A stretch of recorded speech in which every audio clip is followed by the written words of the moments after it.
What's up, guys? John Stargarian here, and I want to talk briefly about my plays on Merab Dvalishvili against Kenney this weekend at UFC Rio Rancho. So I've made two plays on Merab here. The first is a 3-unit play at -180, and the second is a 1-unit play on Merab to win by decision at +125. The current line on Dvalishvili is around -160, so clearly that money line play I made on him wasn't the best. The line moved pretty hard against me today. A little bit disappointing to see that, but I'm pretty confident in the play. And the second play, which I made today, the +125 for win by decision, I actually like quite a bit because I actually think Merab wins this fight by decision more than 50% of the time, which more than justifies that play. But so I have 4 units on Merab altogether, and basically my thinking is this: like, I've seen a couple sharp people talk about Kenney and why they think it's a good upset spot for him. And on some level, I get it. His last 2 fights were against grapplers in Borg and Bermudez. And, Kenny's scrambling ability, which is arguably his best ability, was good enough that he was able to consistently reverse position there. And he was able to out-volume both of them, though I actually thought he lost the Borg fight. I thought the decision was pretty questionable. But either way, he was able to land more volume in both of them and just use his scrambling and defensive wrestling ability to, basically keep the fight moving and avoid giving up too much top time. And so, Dvalishvili, I think, as most people know, is a really, really, pretty high-level offensive wrestler. Maybe not the best top control ever, but the guy lands over 6 takedowns per 15 minutes. He's going to come at you, and he's going to take you down over and over and over again. And I think the assumption is that, Kenney probably can just work his way back up against Dvalishvili and do the same thing and just outstrike him. And I'm just not sure I buy that. So there's a couple things at play here. First of all, let's talk about the striking. And there, I actually do think Kenney is a slight edge. He's definitely the more technical striker. And, if this was a kickboxing match and it played out for 15 minutes, I'd expect him to probably outland Merab and just win that fight, 60 to 65% of the time. But I say 60 to 65% because at the same time, I don't think Merab's a bad striker. He's a little raw, but, he does a good enough job, and he's active enough with his hands and feet to, allow him to close distance better and allow him to, set up his takedowns. And so I don't think it's a non-compete in the stand-up, though I'd strongly favor Kenney in that area. The question is, how relevant is that here?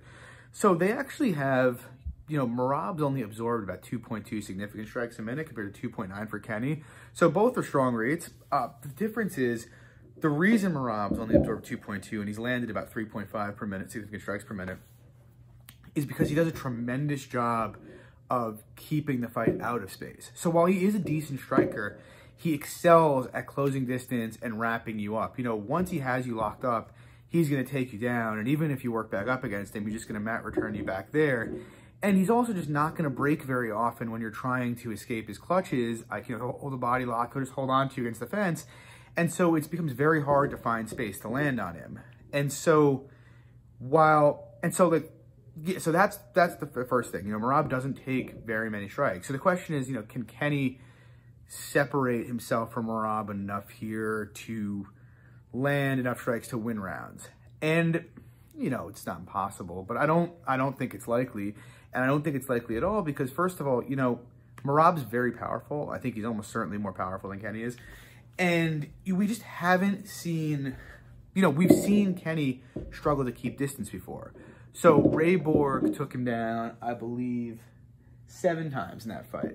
And Manny Bermudez took him down 3 times.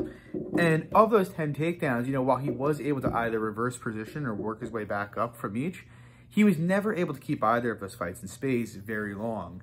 And, while those guys are good grapplers for the UFC, or above average at any rate, Merab's a much better wrestler than either of them and is significantly better at closing distance than either of them. So given how Kenney struggled to, maintain distance against Borg and Bermudez, I don't think it's particularly likely that he's going to be able to do that here. I think it's very unlikely, as a matter of fact. So if that's the question, the next question is, well, will Dvalishvili be able to take him down with as much volume as he has his other opponents? And again, I think the answer to that is likely yes. Like I said, we saw Ray Borg take him down 7 times. Ray Borg's an okay wrestler, but he's not great. He's definitely not on Dvalishvili's level, at least as far as his offensive takedown game goes. And so I think, Dvalishvili is going to get a lot of takedowns here. Like, if I had to guess, I would guess he lands between 5 and 8 takedowns over 15 minutes. And so if he gets those takedowns, well, we've seen Kenney be taken down before, right? So the question becomes, can Kenney, scramble enough, hard enough, and reverse position to get into dominant positions and win rounds with top time? And look, I get it. I've seen it a million times the last couple of days. Kenney's a great scrambler. And he is. He's a very good scrambler. And so could he scramble in reverse position a few times? Yeah, I believe he definitely can do that. The question, though, as to whether or not he can get top time, I don't think so. So here's the thing. First of all, Dvalishvili does not accept bottom position. So even in the event that Kenney can reverse position and get on top of him, he's going to explode back up to his feet. And once it's back to his feet, it's going to be the same thing. They're going to stand and trade for a couple seconds, then Dvalishvili is going to close the distance to the fence and start looking for a takedown again.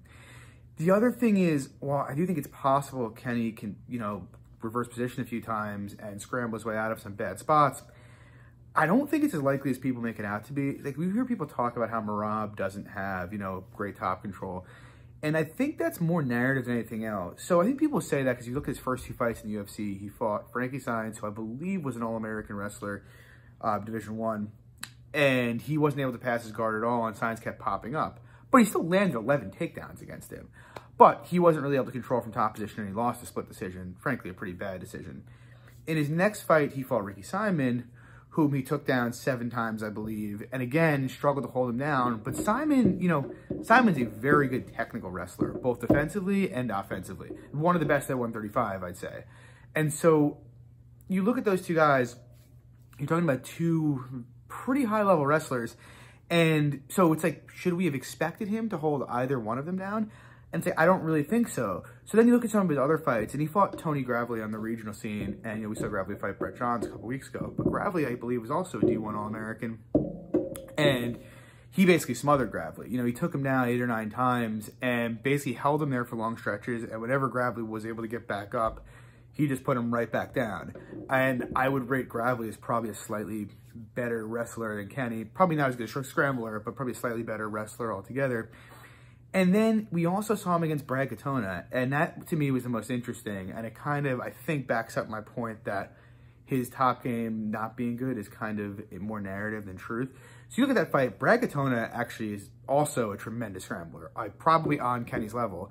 Not only that, he's a black belt in Brazilian Jiu-Jitsu, and he's probably a better submission artist than Kenney is, almost certainly. We saw Brad Katona fight Bryce Mitchell on The Ultimate Fighter, and Mitchell had a significant size advantage, and they were fighting at 145 in that fight. And Katona was able to consistently out-scramble him and eventually submit him. And that was very impressive.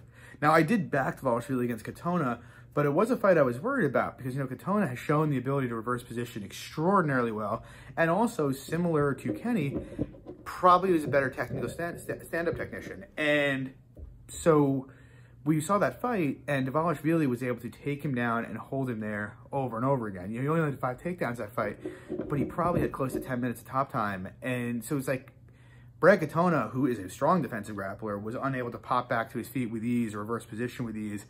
And like I said, at worst, I would say he's probably Kenney's equal as a scrambler and probably better as a submission grappler. And so it's like I saw him do that to Brad Katona, and Katona's fought at 145 before, whereas Kenney was fighting fights at 125. And so it's like I just struggle to see Kenney being able to consistently escape Merab and put him in bad spots. And so ultimately, that's how I view this. I think it's going to be very hard for Kenney to win a decision here because, like I said, I just think Merab's going to be on him. I don't think he's going to have much time and space to land those strikes, and Merab's going to be all over him. And so I think consequently he either has to knock Merab out, which, it's possible. Merab can get a little over aggressive. That's his biggest problem. But I don't think it's super likely, or submit him. That's probably his best path to victory, is finding a submission in a scramble. But again, I don't think it's super likely unless Merab gets too aggressive. And so ultimately, I strongly favor Merab to win a decision. And like I said, I think that's almost like 50, he almost says about 55% of the time. And I frankly cap Merab probably around minus 250 in this fight. I just think it's a really strong matchup for him. I don't think Kenny's going to be able to do what he needs to hit his win condition often enough to justify the price. And so even though my line at minus 180 is not great, I'm fine with it. And I think the plus 125 to win by decision is a steal. So anyway, those are my plays. I hope you guys enjoy and good luck. Thanks. Bye.